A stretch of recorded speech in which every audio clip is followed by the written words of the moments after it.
Hi, it's Alex from Groovy Entertainment. Today we got another book to read to you. Today's book is Master of the Universe, New Champion of Eternia for 1985. So let's get started.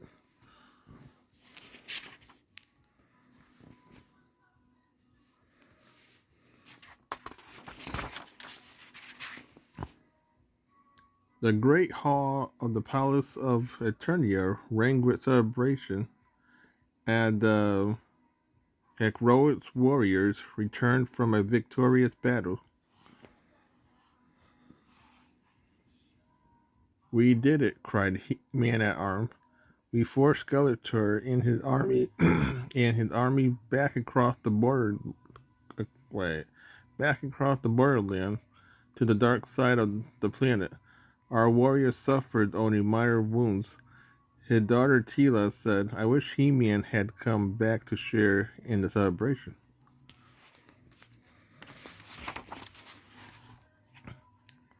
Man at Arms, Tila and the other warriors were called before King Randar and Queen Marlin. We are proud of you, said King Randar, but we are worried that Skeletor will soon launch another attack on the borderlands. We understand the danger, said Man at Arms. We will get ready to return to the borderlands tomorrow. Prince Adam pretended to have no interest in the battle plans. Only Man at Arms knew the prince was also He-Man, the most powerful man in the universe. He needed to keep the secret so that he could help protect Eternia.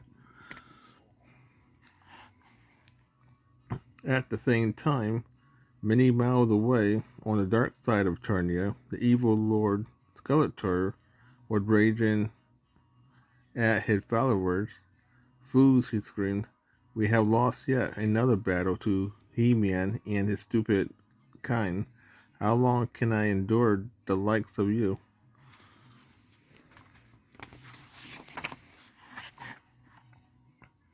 Just then, an evil light seemed to come into Skeletor's eyes. Wait, he whispered. There is a way to beat He-Man by using the black magic. It is the most dangerous magic I had ever used, but the situation is desperate.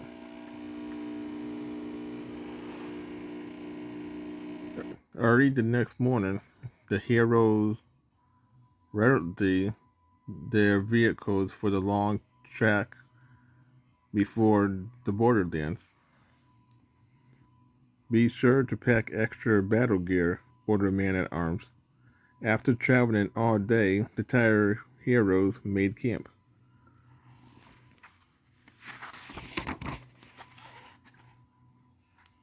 Soon after the warriors went to sleep, Man at Arms had a strange dream.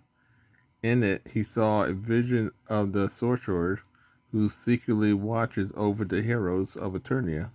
Man at Arms then saw an image of the sorcerer entrusting him with the care of his daughter Tila to raise as his own, and he saw scenes from times when his present the sorcerer showed Prince Adam how to become He-Man. Man at Arms trusted the sorcerer and knew that this was more than a dream. I had come to warn you, the sorcerer said. Beware of friends who are really enemies.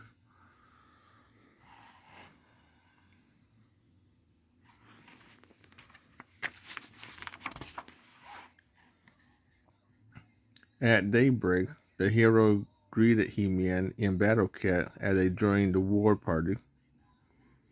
What could the sorcerer have meant? Wondered Man at Arms. Surely such friends as He-Man, Tila, and the others with us can be trusted.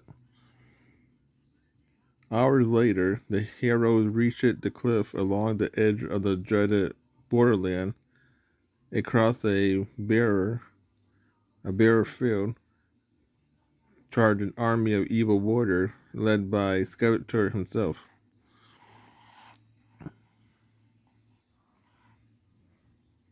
The loud battle cries, the force of good once again faced faces the force of evil. This is the final battle, snared Skeletor, for even if you defeat us, we should win.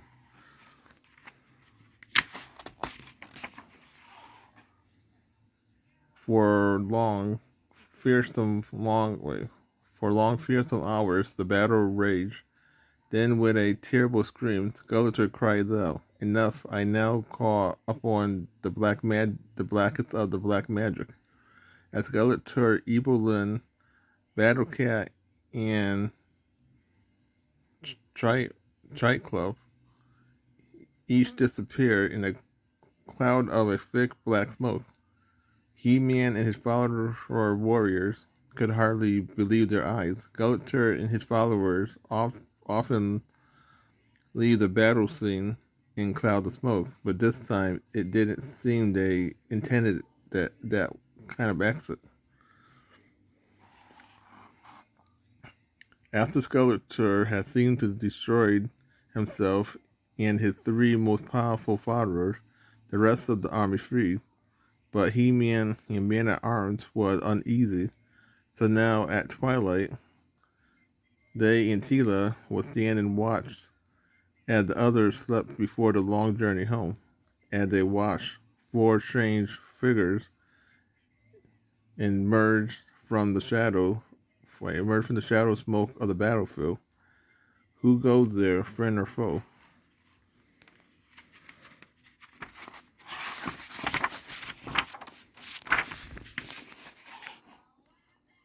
My name is Porkskin.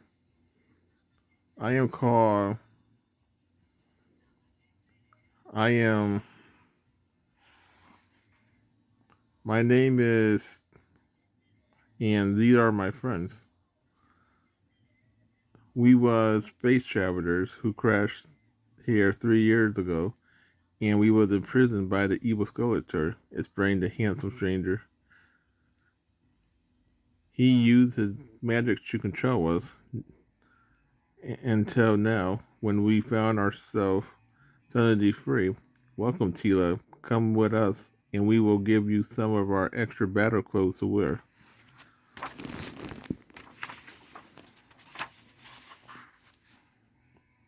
Clothed and fed, the newcomers joined the hero the next day in getting ready to return to the palace. As they broke camp, they were attacked by two beastman evil creatures who had stayed near the battlefield, but the stranger called was on them like a flash.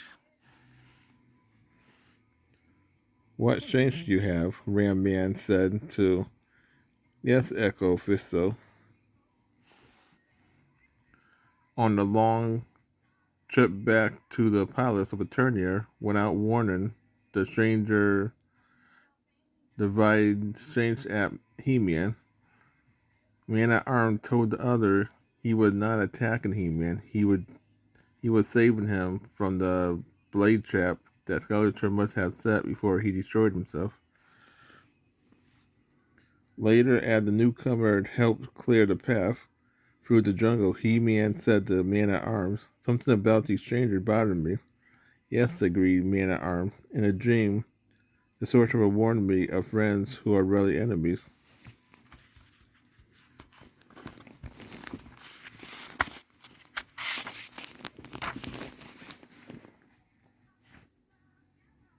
At last, the heroes and the new champions arrived at the palace of Eternia. "Hail to the end of Skeletor!" cried the crowd. "Hail to the new champion of Eternia!" cried everyone except He-Man and Man-at-Arms.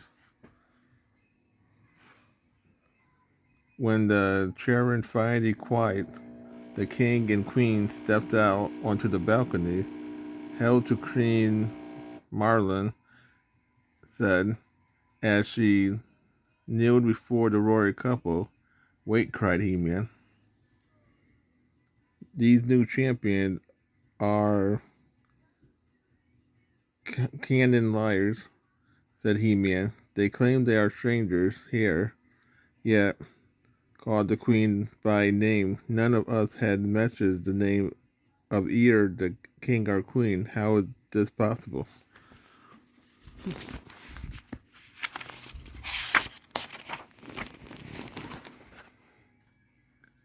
I think I know, said the Queen. Listen to my story. I was not born on Eternia. Once I was a space pilot on a mission from a faraway planet. Due to the evil of my crew, we were lost in space and fell into a portal leading to this universe. When we craft landed, I fell to the side of Eternia, where I was rescued by good King Randolph, who later asked me to marry him. My crew fell to the dark side of Eternia and never heard of again until I think this day.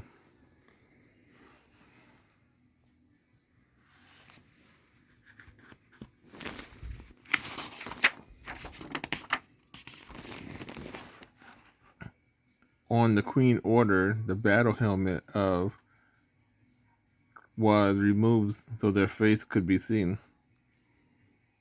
I thought I recognized your voice, the Queen said, and now I recognize your faces. You are really Powers, a scientist from my crew. Buffalo, Beastman, our technical, and Dr. Scope, also a scientist. Yes, cried the three, as starting to change occurred. But here on the Turnier, we joined with great power and become Evil Lyn, Beastman, and Triceratops. He-Man, the Queen despised. Oh, that no. He-Man, the Queen desperate voice rang out. I know the sorcerer that caused these changes. In the original one, too, it was from the blackest underground pit of the planet.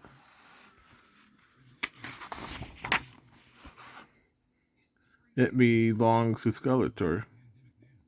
With that, reclaimed his true identity, aimed a mass of smoke and flame.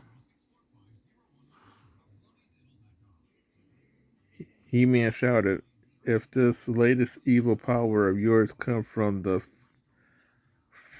furry center of Eternia, then it is that power I will tap to battle you." And he plunged his sword into the ground.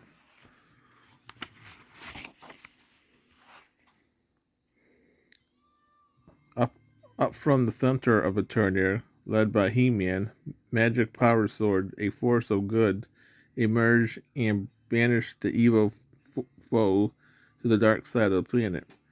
He-Man, no, wait, Man-at-Arms felt the face of the sorcerer within a cloud of white smoke looking directly at him. We suspect, wait, we should expect something, explained He-Man and Man-at-Arms. With these new champions showed many of the same power as the villains who we thought had been destroyed. It is lucky for all of us, said Queen Marlin with great relief that He-Man remained on guard.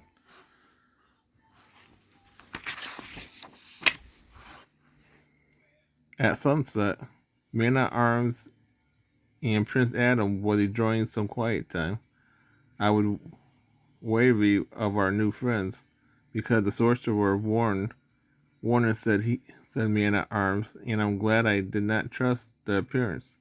Yes, said Prince Adam, the sorcerer is a good friend. He continued today. I learned that my parents are from two different wars, and I know that the power of He-Man will battle for good for the sake of the heritage of both Eternia and that faraway planet.